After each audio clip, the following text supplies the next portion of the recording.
From the center of the universe, Toronto, Ontario, Canada, this is the SDM Show with your host, Rob Cairns.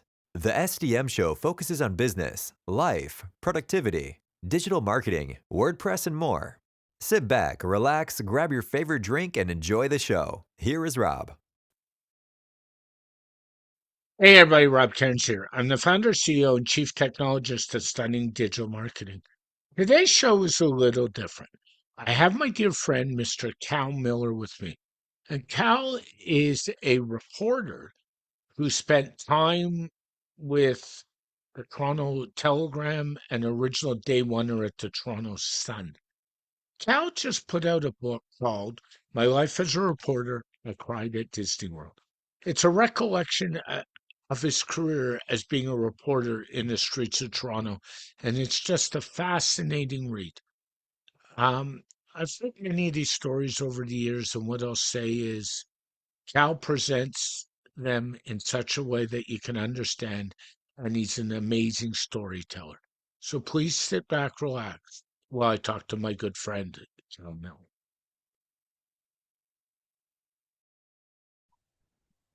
This episode is brought to you by All-in-One WP Migration, the most trusted WordPress migration plugin with over 60 million sites served. Whether you are switching hosts, changing domains, or moving to a new server, All-in-One WP Migration makes it one click.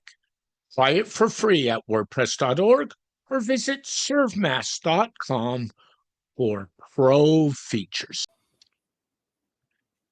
Hey everybody, Rob Cairns here. I'm here with my guest, an esteemed former reporter, Mr. Cal Millar. Hey Cal, how you doing this morning? Absolutely wonderful. Thank you. Yeah, thank you for coming. For those who don't know, Cal and I went through the technology black hole of what happens when the internet provider tries to fix your lines outside when you try and do an interview. It's not a very good sight, is it, Cal? No, no. No. Par for the course, Anyway, though. I have known Cal, I don't know, how long have we known each other? 15 years at least, Oh, somewhere in there, absolutely. Yeah. 20 years. And Cal spent his life as a reporter, and we'll distinguish later why I use that word, because Cal is a reporter, not a journalist. We will say that now. And he wrote a book, and it's called My Life as a Reporter. And the punchline is, I cried at Disney World. Now, I've read the book. I'm not about to give you the punchline. If you want to get the punchline, go buy the book on Amazon. Just make it easy. Or go to calmiller.ca and go get the book, and then you can figure out the punchline. Why this book, Cal, at this point in your life? Well, people were encouraging me to write about the job that I did. I Yeah. really never thought I would do it because I Mm, didn't think it would be of interest to anyone. I did a presentation to a class at Humber University, and okay. one of the students in the media program came up to me after and was absolutely fascinated by the talk, and he said I'd actually changed his whole opinion on crime Mm, reporting. And I thought that's really interesting, and I wonder how many other people would be interested in that field and what happened. My wife and children had been sort of encouraging me for years to write the book and tell about my life. So I thought, let me give it a try. And the yeah. deeper I got into it, the more interested I was. I found it Yeah. fascinating. And I'm sort of saying, do I really believe that I've done all that? Yeah. And if I didn't have the clippings, I wouldn't have believed it. And I don't think the public would know exactly the experiences that a reporter has. I would agree. I mean, I've had the pleasure knowing you as a friend, a colleague, and sitting down with you at dinner, talking on the phone. And inadvertently, our conversations always go to something you covered 30 years ago, or I read something and say, what did you Yeah. think of this? And they always go that way. So And it was I've funny. always thought, I've always thought that I'm telling an old story again and again and again. And people are going to be bored, but fortunately, they're not. I have to tell you, I've never been bored sitting down with you. I always talk to my partner Tiz and said one of the things I like most about our friendship is I get a chance to talk to you about all these stories and often live stuff when I was younger. Like I was born in '67 and you were a reporter at that time. So that's, I get a chance to see the world through your eyes sometimes, which is quite fascinating. Um, One of the people you mentioned in the book that you reported, I'm a big sports fan, so I have to go here, and he became a big deal. And you know where I'm going with this, and Exactly, that's Chatham. and that's Mr. Dave Hodge. And I am such a Dave Hodge fan. We all know he committed the chronic sin where he threw his pencil up on the air, and Exactly. everybody knows that story. But Dave was always a man of principle. He said, and he still says on podcasts what he believes. Was Dave like that back in those days? Well, actually, we were both two young fellas, Yeah, early 20s, and yeah, we actually were working at a newspaper.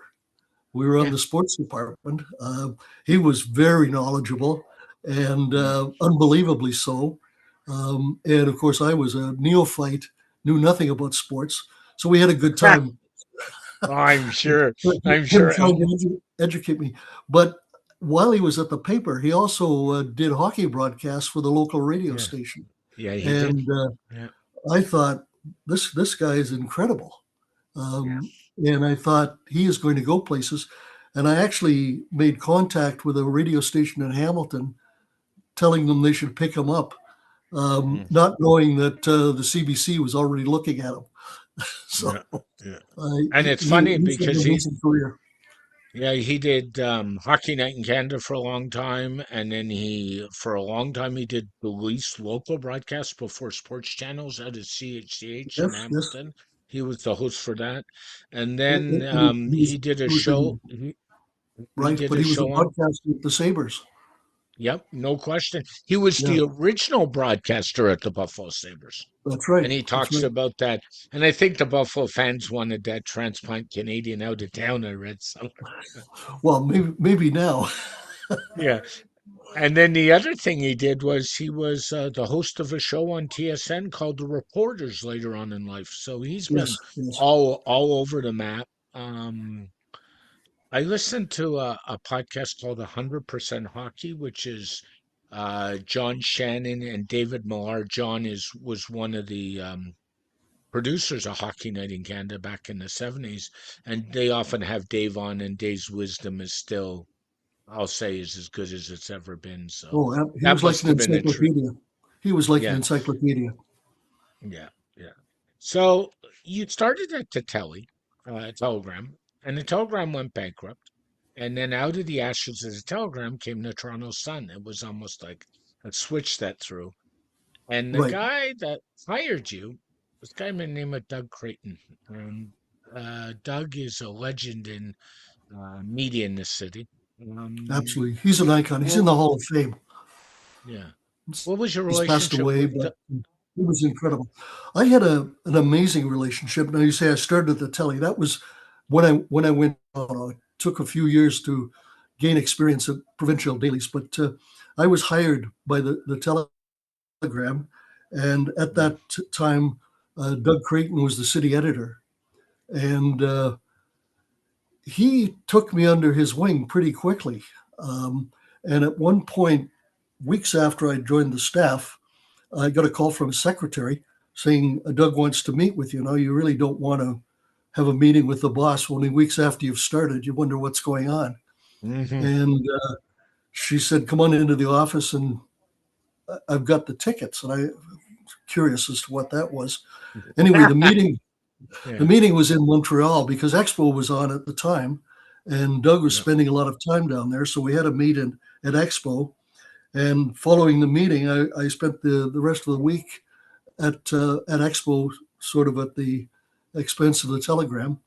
But during the meeting, he asked me what I was interested in, and I said police coverage, which is what I had done at the other newspapers while I was getting experience. And I found it very interesting and always something new, and the opportunity actually to do front page stories. Yeah. Even at the Telegram. I know I'm rambling on here. No, it's One of okay. my first cases that I encountered was the disappearance of a young girl, Hmm. 10-year-old Murray Ann Shewitt, up in Kilbride, a part of Burlington. And that actually was the first front page story, headline story that I had at the Telegram. But back to the meeting, uh, Doug said he thinks he can make that happen. What I didn't realize was that Doug was an old police reporter. So I Yeah. was talking his language right off the bat. After the meeting, I was quite worried in case I should have been having much higher aspirations of telling him I want to own the place or something. I don't know. But Yeah. anyway, the tone was perfect. Yeah. And we Yeah. got along very well. I have some very nice notes from Doug through the years that I treasure. I'm sure you do. And there's a really good book that's out there if you can find a copy called The Little Paper That Grew. And I forget who wrote it. I don't have mine in front of me. And it's all about the But history of the it's sitting Toronto on a Sun. shelf right behind me. Yeah, yeah. And Yeah. that's one just a fascinating book and one I enjoy. Polton wrote it. He was Oh, on the thank you. staff of the Sun. Yeah, yeah. It's Ron just Polton. yeah, it's an interesting book. Um, The I would other the say that other interesting book the other interesting book was written by Doug, and it's okay. called Sunburn, Yes, yes, and yes. it's the history of the sun, which is wonderful. Yeah. I would say this book that you've written, and I'm kind of looking at it, it's not for somebody that has no stomach. I will say that upright. You've written some hard books. I mean, the one you co-wrote with Ian Robertson about Russell Williams was a hard read. The ones about the kids in schools was a hard read. I would say this one is can be it's interesting, but it can be a hard read. Wouldn't you agree? I would agree, but the life of a reporter is exactly that, especially if they're Yeah, covering crime. You see yeah. the underbelly of cities, Hmm. and It's so it's often not a nice picture. yeah, It's gritty, as you yep, say, and unfortunately, that's the life that a reporter lives when he's covering that type of story. yep. You talk about being in the areas of the city in the book that are so unsavory that I'm like, You know, I don't think I want to be there. Well, and you were yeah, there. I, I must admit, I never felt unsafe in Toronto anywhere I went during the period of time that I worked there. Now, I Okay. know there were dangerous parts of the city, and I really wouldn't expect the average person to be there. As a matter of fact, the police would wonder why you were there if you were just wandering through some Yeah. areas, because there were dangerous zones. Hmm. Um, and I mean, I've been in other cities in the United States where there were war zones and all sorts of nicknames for the community. Yep. But Toronto, I had a degree of feeling safe. Probably because of the policing we had. I know Yeah. that they would be there within moments, and my knowledge of the city. I think it's very important that reporters know um, not only how to get into an area, but how to get out of it if it becomes dangerous. Yep. Yep. I agree. The big difference, and I sort of alluded to it to start, I made it clear to emphasize you are a reporter, not a journalist. There's a Yes, yes, big, yeah. big difference. Um, And I know jokingly over the years I've said, Cal, you're a journalist, and you just kind of look at me and scowl. And I know reporters actually dig and find facts. Journalists I, today I, just seem to regurgitate. What do you yeah, think? I feel as though a reporter is a recorder of history who has to Yeah, dig out the facts, get down to the source of the story, and put it down on paper. Journalists just seem to skate over the surface, yeah, and I think it's the way they're trained today. yeah. There's so many technologies available to people, and also the medium has changed because Hmm. now reporters are on television and they have to make sure their hair's combed properly and they're Yep. adequately dressed because they have the image to present to the public. I Mhm. never had to do that. I like to fade in the background and be able Blend in. to record the events without anyone noticing. Yeah. Yeah.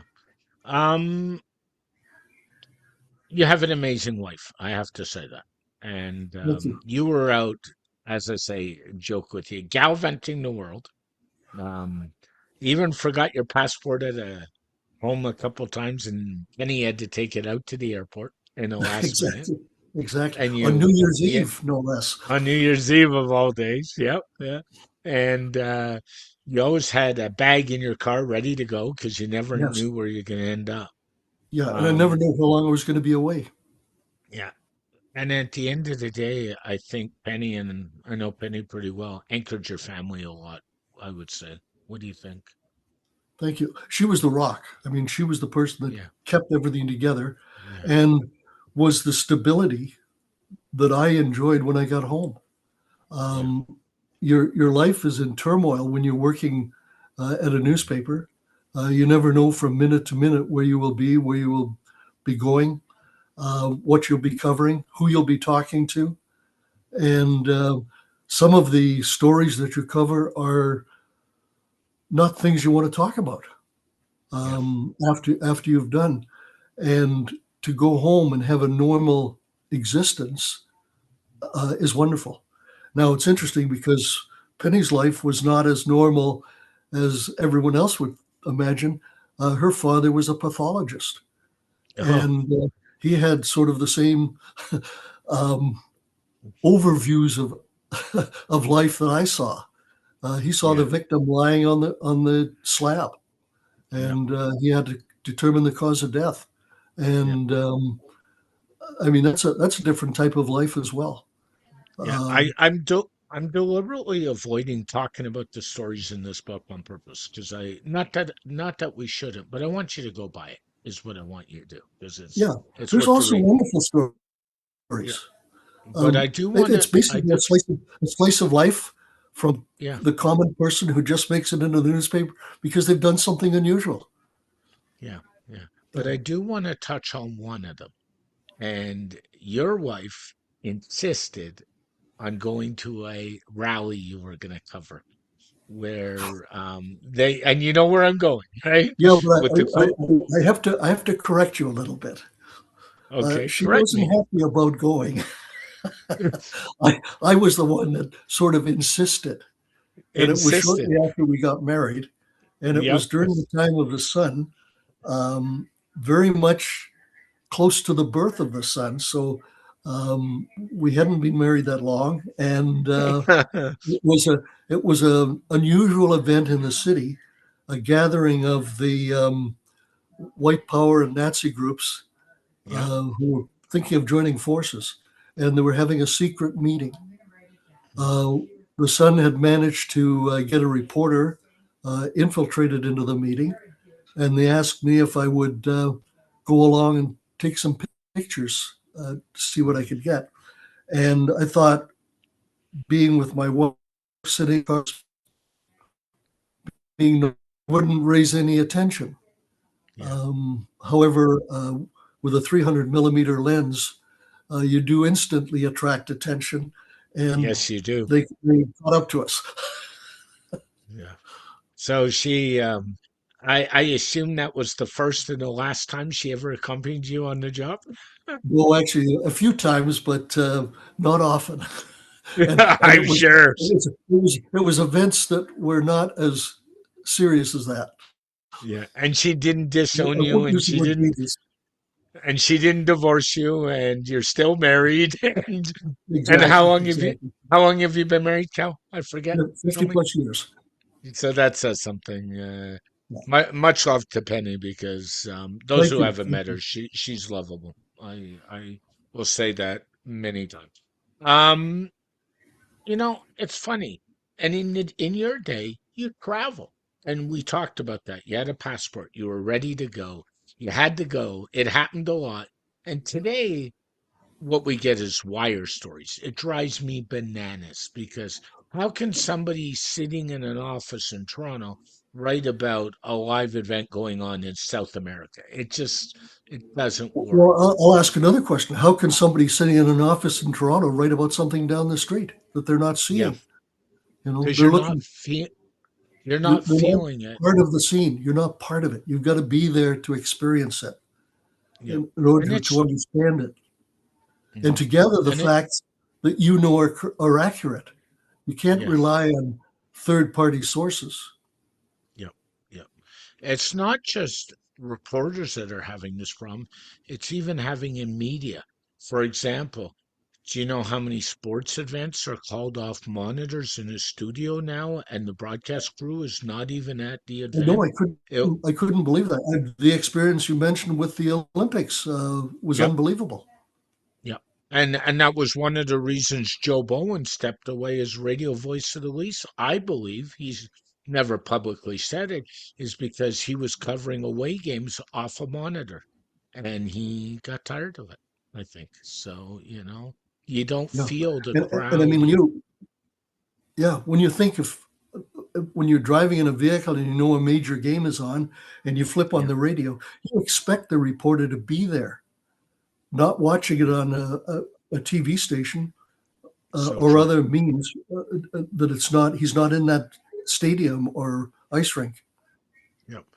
At the time of this recording, we lost a media giant recently, and I think I'm going to touch on it for a minute. And that was Ted Turner. I mean, he passed away a couple of weeks ago. He founded Hmm. CNN, he founded TBS.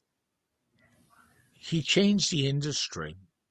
I don't know if he changed the industry for the good or for the better or the worse. I haven't figured that one out. Do you have any Well, opinion on that? it was a time of big technological change. Yeah. When he came in, CNN had the ability with satellites to get feeds from all over the world. He Mhm. sent reporters to all these locations. One just prior to the transition to CNN, ABC had Ted Koppel, and Yes. Ted Koppel was doing a nighttime program, uh, and the Falklands War was on, and Mhm. he was able to obtain coverage from Argentina, Britain, and the Falkland Islands, Yep. um, and bring you an entire picture of the situation. And I Mhm. found that nightly broadcast to be unbelievable in the Mhm. presentation of information that people had never gained from television. It was a new mannerism of presenting information to the public. Yeah. When Turner started CNN, he not only spent an hour doing something, it was 24 hours. And you were Yeah. live. And of course, the different wars that took place and events around the world, he had instant coverage. The TV station switched on and took you there. You were the Yes. reporter. You were the person who saw it live. Yep. And I think that's very important. Today, they don't do as much of that. They do for major stories, and I find that BBC does it very well, and the American cable networks. I put CNN as a cable network, Fox as a cable network, Yep. Newsmax. They try their best to go directly to the scene. Mhm. I personally like to watch live speeches Yeah. because you can see what the person says. And then it's interesting to read a column or watch a news presentation on television and hear it filtered through a person's personal view. Yeah. And you almost wonder, was that the same speech I watched live? Yeah. So So true. people can actually judge the accuracy of the media these days if they do some research themselves and be the reporter and go there with CNN or any other direct source. Yeah. It So drives true. me crazy when a network pulls away from a speech in the middle of it because they don't think it's worth listening to. But I do. I think as a person who has been very close to the news, I want to hear that whole story. Yeah, yeah.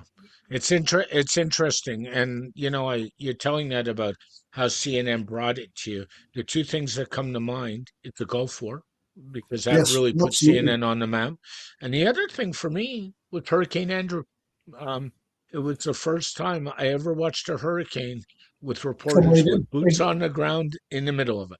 Yeah, and they did that. Actually, we had relatives. My wife's brother Yeah, lived in that area, so we were very anxious about that storm. I didn't go down there for that, but it's not. It wouldn't have been unusual for me to be there. Um, by accident, I was there when Floyd came through. I was actually attending a conference, oh, and that the one was hotel closed nasty. down. But yeah, these are the things that reporters go to. Yeah. Just Um. before you leave CNN, it was interesting Yeah. during the Gulf War.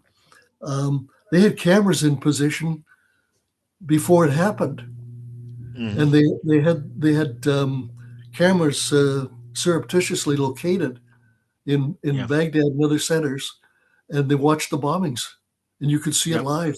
That's the first Yeah. time that had happened.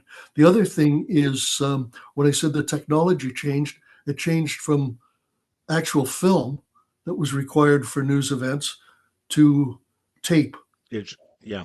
video. Yeah. So true. You've been through a lot in your career. You've seen a lot. Enough stuff that I think the average person's head would have exploded. To be fair. How have you dealt with the mental health challenges of the job? Um, I have to ask. I didn't feel I went through it, Yep. but you actually do. And Yeah. and there are times when you can't sleep. I remember 9/11. I Yeah. was sent down to the plane crash at Shanksville, and that evening I couldn't sleep. I could not sleep at all. I Yeah. blamed it on the hotel bed. You Yeah. It find wasn't a excuses. hotel bed, Cal. I Exactly. was in. Well, I'm well aware of that now. But the other thing, um, you had debriefing sessions, but you had no idea what they were. You went out with colleagues Yeah. and you talked about things. There were times when I didn't go home till 2 o'clock in the morning because I'm sitting with a group of reporters in an all night restaurant, Yeah. I was um, gonna ask. talking about the day's events, and you personally debrief. Police officers went through the same thing. Hmm. They had sessions with they called various terms, referred to with various terms, but they were all debriefing. Now, of course, you have sessions with trained social workers who can take you through it to Yeah. ease the trauma that Yeah. you do experience. Yeah. Now, personally, I wasn't aware of the stress and traumatic turmoil that you can go through until I went to a session which had nothing to do with me. I was covering it. Um, that bank these went through after the robbery. Yeah. And Yeah. that sort of set my mind. Yeah, that's exactly what we do with our sessions, going and having a meal. Yep. Yep. Because to bring it home wasn't healthy either. So by going out, and this is why you often become closer to your work colleagues than you do sometimes to people in your family life because you're covering the same stuff, you're sharing the same stuff, Yeah, you're I was very aware of that. And when I went home, and I did go home regularly, yeah, the very good. the atmosphere was different, and I didn't bring my work home, which I Yeah, deliberately didn't do. you were good at that. Um, Police reporting. You got involved young. It was a fascination of yours from a young age. I would say you gained the trust of a lot of police officers, and to this day, you still have that. Was that hard to cultivate? Because that can be a hard culture to get into at times. Well, I had a certain advantage in that when I started out in the business quite by accident. I had an internship opportunity at a radio station in Hamilton, and I was a high school student, and they sent me out to cover the courts and to cover um, uh, police news during my work experience. And I Yeah. met several police officers, and being young, they looked at me as someone who was no threat. I mean, I wasn't the Watergate reporter out there looking for Yeah. all the dirt. I had no idea what I was doing, so I was just talking.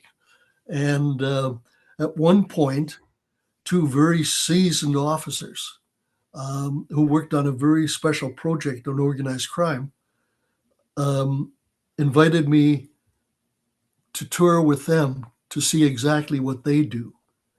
It And scared the crap out of you. yeah, I thought afterwards, I'm thinking years after, I'm thinking it probably was a scare straight type situation to Yeah. take this kid from the suburbs and show him what life is like. Yeah. And it was unbelievable. I mean, they took me Yeah. to places that I had no idea even existed. Um, Yeah. and I saw the underbelly of Hamilton, and it was scary. It was scary. And they do that as a living. And as a reporter, I wanted to report on it, and talk Yeah. about their lives and what they went through and what they Yeah. experienced. Yeah. And a reporter's life is close to what a police life is like. Yeah. It is. It's a really tough, tough, tough business to be in. There's no Yeah. question. And I learned very quickly that you have to keep their confidence. Yeah. You know, you I can't talk about some of the things that they talk to you privately about. Yeah. As a young adult, I did a an internship uh, job that I took through a government program with the RCMP back when they were down at Gerrard and Dundas. You remember, which is now a Choice Mm-hmm. Hotel, if you know the building. 225 Dundas. Yep. And I used to have lunch with a lot of the inspectors, and they'd sit and talk about things they were doing, and inadvertently stuff around the native reserves, indigenous, if so somebody doesn't slap me, because they will. Reserves would come up, especially the one down by Cornwall, which was Mm-hmm. notorious and still is today for drug running, booze running, Mm-hmm. Mm-hmm. all kinds of stuff. And they sit and tell and talk about, and I'd be like, "Do you want me to leave?" "Oh no, you can stay and listen." And I'd listen to all these stories. Some of the stuff they did was that was my first exposure to it. And as you know, I have a lot of friends in Toronto police through community work and other stuff. And it's just you hear some of this stuff. It's like, how did you do that? Like it's mind boggling. You know what I mean? Mm-hmm. It's Mm-hmm. mind boggling. I mean, some things are wrong, and you've got to basically Yep. report those things. Yep. Uh, and if criminal acts occur, reporters also have to deal with that and write the story. Yep. Um, I know a couple of times in my career, I was criticized because I did cover uh, an event where events rather where police officers were arrested. But I'm saying you should be proud of that because you've cleaned a situation up that shouldn't have happened. Yeah. And I would say the one thing you should be proud of more than anything is you've always maintained your professional integrity no matter how you've reported the story. And some people don't do that as well today. And I think you did a masterful job at that in your career. Yeah, honestly. Yeah, well, a lot of people and reporters try to find the big story to make their name. Yeah. Well, the big story to make your name has to be written in a way that you can be invited back to the Yeah. source or to Yeah. the entire unit. Hmm. You can't um, just break the news because it's a one-shot deal. Yeah. You know, Yeah. you've got to write it so it's gives all sides and it's fair. Yeah. No, no question. Um, you and I talked about recently, but I'd like you to share the story. Your byline. Interesting enough, you always started off with your full name and then you shortened it to Cal. Your full name's Calvin. And Yeah, how did that come about? Did it just happen or it, did it, it really uh, just happened. I mean, I went by my full name, Calvin.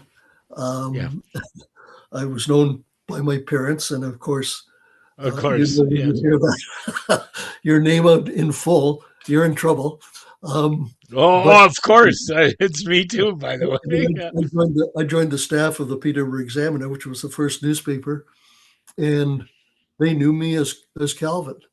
So that was my byline, Calvin Miller. Yeah. And I carried that through to the Windsor Star. The Windsor Star, I was taking pictures, and they started off using Calvin on my stories and Cal on photo credits, as though there were two people covering the story. Um, and then they shortened it to Cal. By the time I got to Toronto, um, most of the bylines were Cal. The Telegram, where I wrote a couple of features with they put the full name Calvin. I don't know why, but from then on, it basically was shortened to Cal. That's interesting. Yeah. Um, you were day oneer at the Sun. Yes. Um, and the Sun started in, I was going to say 71. Am I, November 1st, 1971.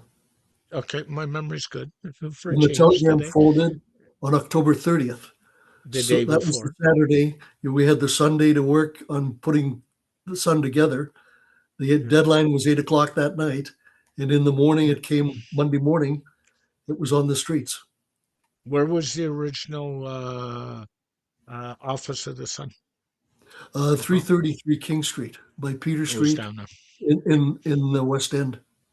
yeah. So it's been all over the place. And as I say, without Doug, we wouldn't be there. I mean, he Uh, orchestrated a lot of It was that. three. It was 330. 333 was the next address on the east end of King. Yep. Remind me, who were the other two founders of the Sun? It was three, right? Yeah, Before. Doug Hunt and Peter Worthington. And Peter Worthington. Yeah, Another amazing reporter in this Don Hunt. city. Sorry, Don Hunt. Doug Yeah, Creighton, Don Don Hunt. Hunt, and Yeah, Peter Worthington. Yeah, three giants in the yeah. newspaper industry. And having Um, grown up in Montreal, I loved reading a lot of Don and Peter stuff for years and years when I came to Toronto. So there's no question. And too bad all three are gone at this point. So I think Don's not alive anymore, is he? no, no. Well, think of the years that have passed. Yeah, that's true. Yeah. Um, and they developed of the day oneers at the Toronto Sun. Do you know how many are still with The, us, Cal, or ah, it does I don't. any? I mean, it's really a small group. There were 62 original, Yep. and I was at the 50th anniversary, and I think there were about 15 Okay. um, that were on the stage. Um, Yeah. and and it's wonderful because they still honor those people who started the paper, and I always feel welcome when I go to their events. We have a Facebook page which I enjoy reading and contributing to. Yeah. Yeah.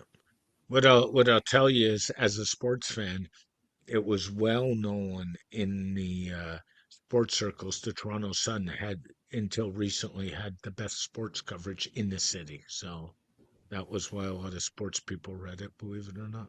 Yeah, I believe when they were selecting staff for the Hmm. first paper, they obviously concentrated on the sports pages and made sure they had top notch individuals. Yeah. They still do though. I mean, Steve Simmons writes today for Post Media, who owns the Sun, quite Mhm, regularly, and mhm. I've had the pleasure through friends of meeting Steve several times, and he's very much a reporter. He is not a journalist, I'll tell you that now, and he very much calls it the way he sees it. And as he'll tell you, he gets hate mail. He gets, I mean, even you've gotten hate mail and a few other things in your career. You even got out of the Ku Klux Klan story. You got death threats, did you not, at your house? Oh, absolutely, absolutely. Was that the only time? I'm no, but I don't talk about them. You're better off not to. We'd Put rather them out of my, concentrate. put them out of my mind. Yeah, you're better off. Um, if you weren't a police reporter, what would you have reported on? Any idea? Um, well, it would be general news because I just had to be where things were happening. Yeah, I couldn't yeah. imagine me being an editor on a desk Okay. and and having people outside doing what I wanted to do and having to rely on them to bring the information in. Uh, Yeah, I had to be there. I had to be outside. And yeah, I must admit, I was seldom in the office. And we had a little reunion luncheon about a year ago, and one of the people said to me, "This is the first time I've met you," and they were a longtime employee. yeah. Do you even know what the office looked like or your desk count? Yeah. It So was the nature. It was the nature of what you did, right? You just yeah, were no, on the go. yeah, it was sort of an eye opener to me because that's true. I was seldom in the paper. Yep, yep. And you were doing covering stories at the time where you didn't write them. You would pick up the phone and dictate them to a desk very often, and they would transpose that into the article, correct? Yeah, well, you had to file. Yeah. The technology wasn't available at the start. Everything had to be done by telephone, and you were making the story up in your head and dictating it in a story form as best you Mm, could from the scene. yeah. Usually under the pressure of deadline, we had tremendous rewrite people. Yeah. It was And, thankful to polish and the for dead, story to the point where it looked good, and it made me look good because my name was on it. yeah, of course. And your reputation and how you said things. And Mhm. what would a Yeah. typical deadline be if you were so we're going into the Monday morning, which is usually a big news morning. In a lot of those days, except at the Sun, we didn't have Sunday papers, to be fair. Like the Star only had a Saturday paper, right? And Not when then, we started, right? yeah, not when you Neither started. Saturday or Sunday. It was just 5 days a week. Yeah, I remember growing up in Montreal where the big paper was the Montreal Star, which is not around anymore. It's the Gazette is the English paper. And Yeah. they actually came out with Sunday only papers. That's what sort of broke the mode. Um, if you had a story on say for Monday morning, you want it on the front page. When did that have to be submitted on Sunday by? Your first deadline was 8 o'clock, 8 p.m. Okay, it was Sunday. 8 o'clock. Yeah. Okay. Um, the processes were quite slow Yep. initially because everything had to be transposed to lead type Yes. and laid out in forms and then masts made and then round lead castings that were put on the press. And Hmm. that took all kinds of time. Even the photography, you had to develop the film. It took probably close to an hour to have a finished photograph ready for print. So it was slow. Yeah. Um, Technology now is instantaneous because the computer can set the story in newspaper form. Yeah. I'm not saying write it in newspaper, but produce it so that it can be put into a column on a page in a matter of minutes. Yep. Yeah. So Um, true. another thing which is really revolutionized is the production of a book, Yeah. and you no longer have warehouses full of books. It's When true. you order through Amazon, um, they press a button on a printer, and in Mhm. 90 seconds, the entire book is produced. And by the way, that's not just for a self-published book like yours. That's like all the major publishers. So Absolutely, the industry you has know, completely changed. yeah, you know who revolutionized that process? Do you remember back in the day the Columbia House Record and Tape and then DVD and video right? um, house? They would license the music, the videos, the DVDs from all the music houses and press their own. So if you wanted Rod Stewart's latest, they didn't go to Rod Stewart's record company and say, ship me 50. They pushed a button and printed them. And, Produce them. That's right. That's and right. that's exactly what Amazon's doing.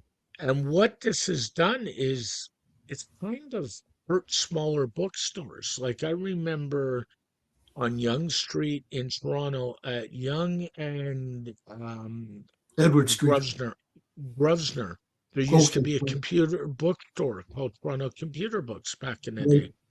And I knew a lot of staff that worked there just because I was a technology junkie. And they would get their books delivered in cartons of UPS boxes every week to go on the shelf. That Yep. doesn't happen anymore. No, no. They print them. It's changed the industry a lot, big Yeah. time. Even when you look at any sort of industry, the automotive industry, Hmm. it became on demand as well, so that Yeah, products arrived at the assembly plant just as they were needed, just yeah, in time delivery. yeah. It's So true. it was like the Industrial Revolution in modern times. Yeah, no kidding. And the other thing that's changed too is a lot of people with books are reading electronic books or audiobooks. I mean, I do. I listen to some audiobooks or big books when I'm out on the go. I occasionally will read an electronic book because sometimes, I haven't with this one, but heavy books, and your book is 500 pages, so it's not the kind of book most people, I did, by the way, most people are going to throw in a bag and cart around town with them. Like they're going to read at home. You get your But I, exercise. I carted this one around town, Cal. So, um, I just kind of say, is there anything in your career that you regretted not doing beyond being at home more with your family? I think that's the biggest regret. But Yeah. um, no, I mean there are obviously stories that I wish I'd been more helpful to people on, Hmm. um, because when you're covering the news, um, there's a lot of tragedy um, Yeah. where people require assistance, and you know I wasn't in a position to help them. Sometimes I Hmm. was. I mean, you put out an appeal for Yeah. articles of clothing and such what for individuals that maybe have lost everything in a fire. I'm Um, gonna stop. I'm yeah, gonna stop you right there. I said I but wasn't gonna go, but I'm just going to mention one thing. Uh, sure. uh, the, the biggest regret is not being able to help uh, the families of missing people. Oh I yeah, would have loved to have done much more of that. In I fact, know. did I write a know. book. I did write a book to highlight them. Yeah, I know you did, and I know how you feel about that. I didn't mean to stop you, but there's even a story in the book. I said I wasn't going to reveal too much, but since you went there, where you actually grabbed a police radio and asked for help, right? I was in the police car during a riot situation. Yeah. The two officers were obviously outnumbered by hundreds, and I used the police radio to bring help. Yeah, you did. Yeah, and they announced that over the air, according to your recollection, that a citizen used the police radio for help, right? That's right. That's right. Cal, A I have to little thank you for, little yeah, embarrassing thing happened after that. The police honored me for doing it. Sort of not the kind of publicity you need to have, you yeah. know. I'm sure. I have to thank you for joining me and sharing a trip down memory lane. I'm glad you wrote the book. I know you said your family was a proponent. I've said to you over the years, why haven't you written a book about your career? So I'm in that camp. You wouldn't tell me till a week before release date. I kept saying, "What are you working on? What are you working on?" Oh, I'm not telling. I'm not working on anything for months. I'm like, No, I uh-huh. said I was writing. I'm writing. I'm writing. Writing, yeah. I heard it all, and I have to tell you, it's a great look at being a reporter, the life of a reporter, the variety of things you covered. Thank you for writing it. And I have to say, much love to you and Penny. I don't think he could have done this without her. There's Oh, no absolutely question. not. Absolutely And she not. was the great editor at the end. Yeah. And thank you for that. And thank you for joining me. And if you want to get Cal's book, go on over to calmiller.ca. There's all kinds of links to Amazon. Get the book. Dot com. Get one Dot com. get yeah, .com, sorry. And get one of his other books. They're all a good read. You'll be locked in fascination for a long, long time. Thank you, Cal. Thank you very much, Rob. You're welcome. Thanks again to our sponsor, All-in-One WP Migration by ServeMask. Export your entire WordPress site in one click, import it anywhere. No server access needed, no command line, works with every hosting provider. Free on WordPress.org, or extension at servemask.com.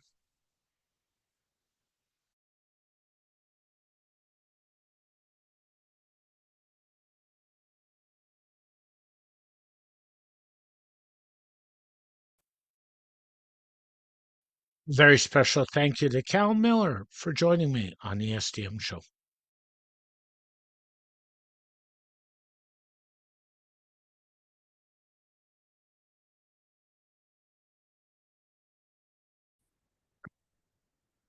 The SDM show is dedicated to my late father, Bruce Cairns. Dad, I miss you very much every day. My mother, Ann Cairns, who's still doing really well and is an inspiration. And of course, Tiz Maroney. And Tiz, I know I've said it, but thank you so much for all the inspiration you give me every day.